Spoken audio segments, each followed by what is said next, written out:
Hello everybody and welcome back to another video. Today we're taking a look at the Hangzhou Spark and their 2020 roster. Hangzhou Spark finished the 2019 season with an 18-10 record with a plus 12 differential.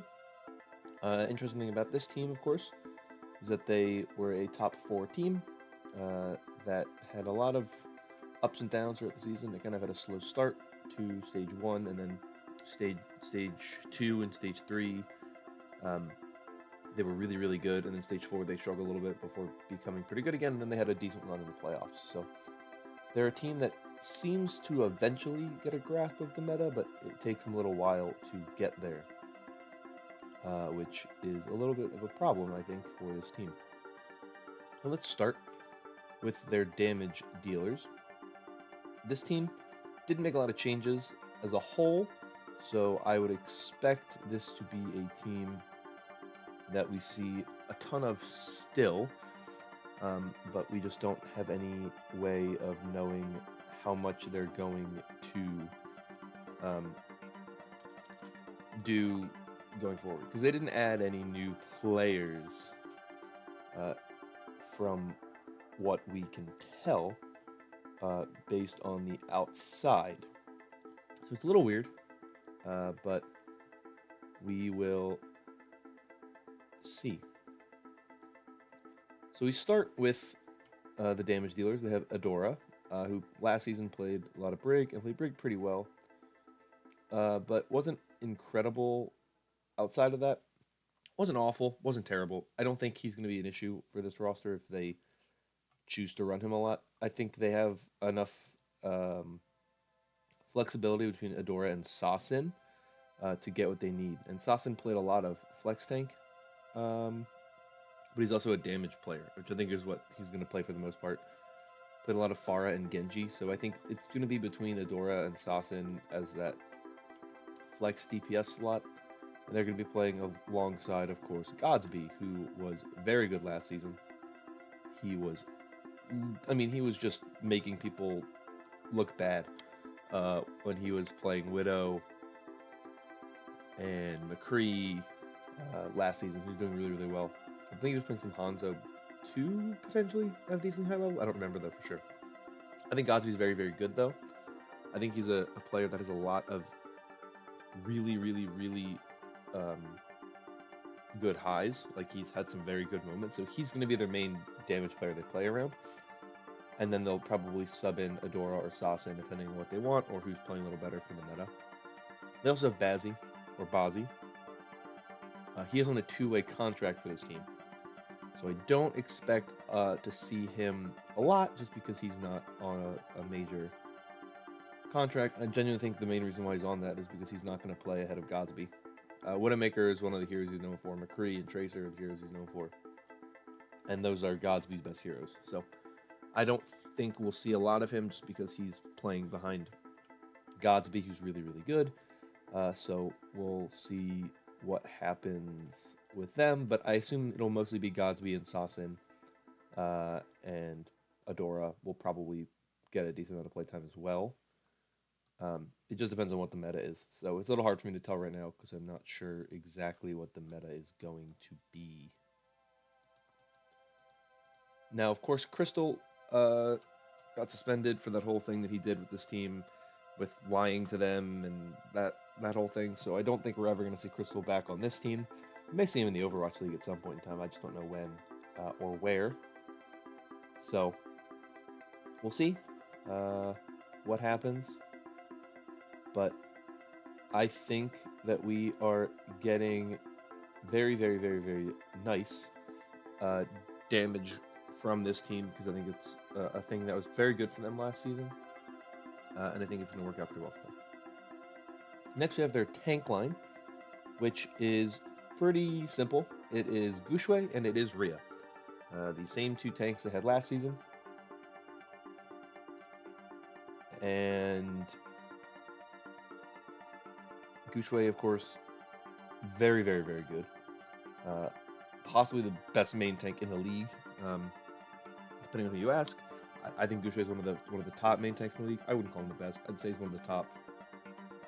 I kind of had this thought recently that I just wanted to put it out here because Gushui is one of the players that fits into this. But one of the things I've noticed is there's very few teams that have a main tank that I think you can just have and you don't need to have a backup. There's very few main tank players where that's the case because I think main tank is very, very unique, where you have main tanks that don't play very similar to other ones. Like Wrecking Ball is very different from the other main tanks, and Reinhardt and Winston are different in the way they play. And there's only 4 of them that you would ever really need to play, but they're all very different.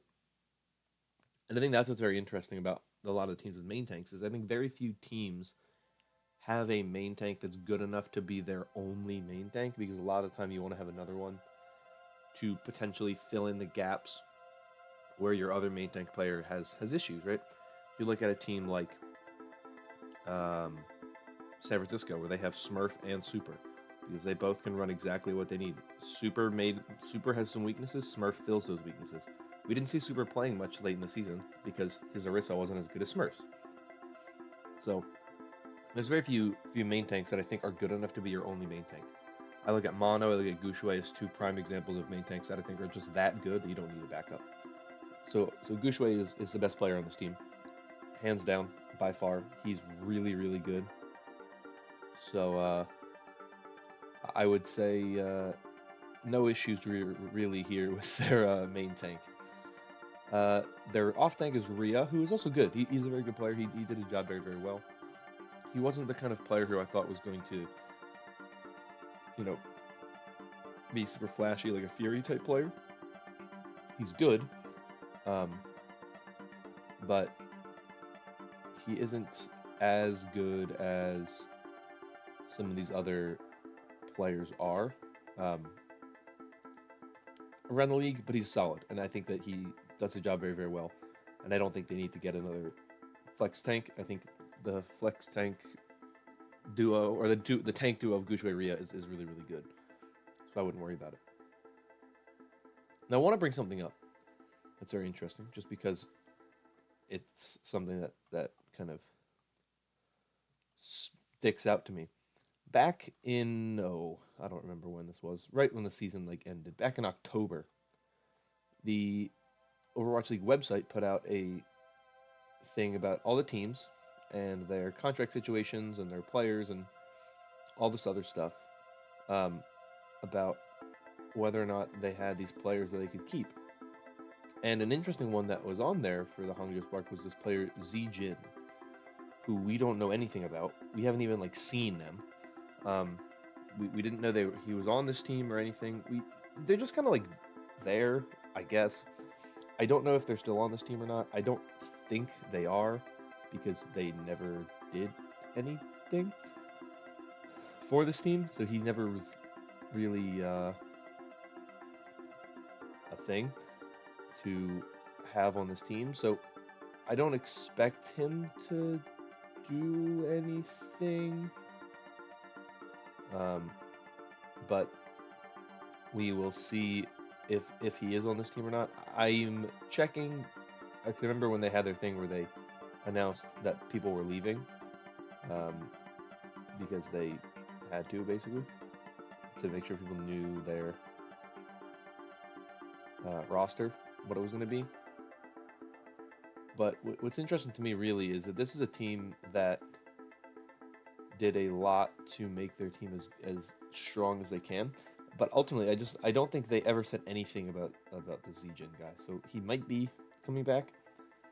He may have been on this team. He may have literally never been on this team. We have no idea. He just kind of exists. So we don't know anything about him and whether or not he's actually on this team. We'll have to find out, because who knows. Finally, let's move on to the supports for this team, which is a very strong part of this team. For their main support, they have IDK. Of course, very, very good player. He was incredible last season. I thought he was one of the players who really, really stood out for this team. He is known for a lot of his Lucio play. He was really good.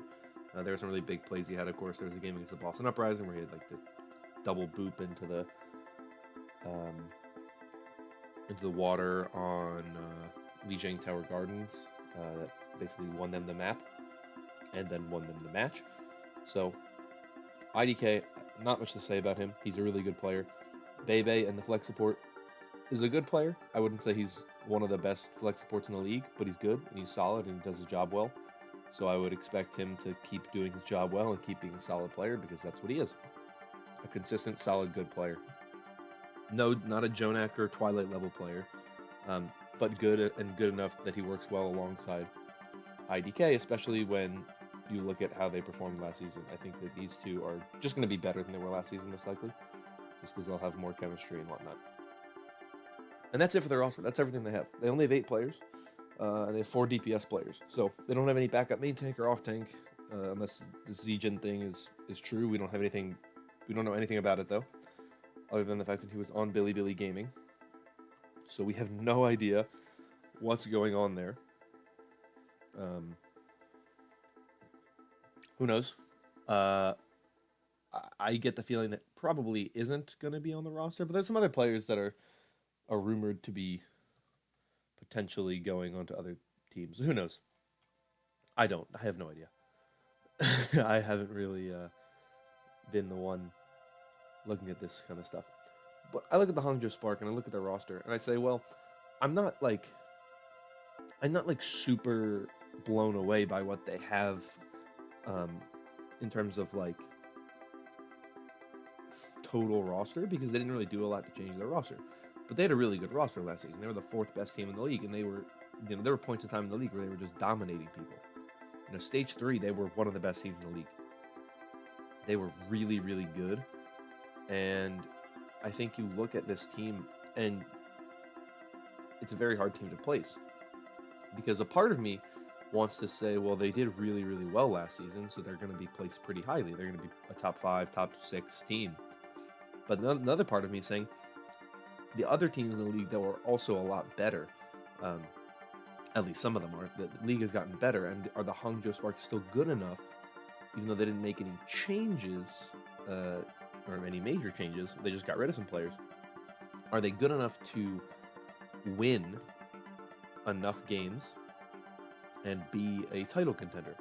And that's where I'm gonna say I don't know. I think they're good.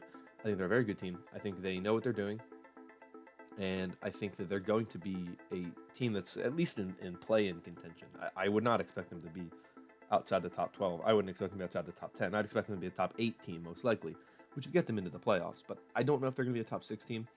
I still think they're a very good roster, and I think we're going to see that they are fine where they are.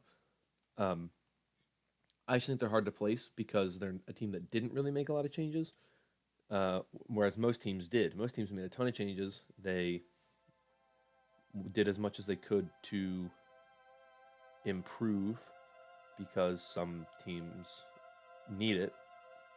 They decided they weren't going to make changes because they felt that it was a roster that was in a good enough position that they didn't need to, which is a 100% understandable thought process to have. So we'll see what happens.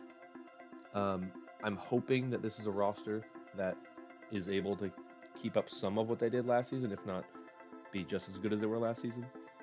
So I think there's a lot of hope for this team. I think this is a team that will succeed and will do well. It's just a matter of, will this team be as good as they were last season? I don't know. And they may still make changes. Just because they haven't announced any changes yet doesn't mean they're not adding any more players. They may just be waiting to announce that they've added players.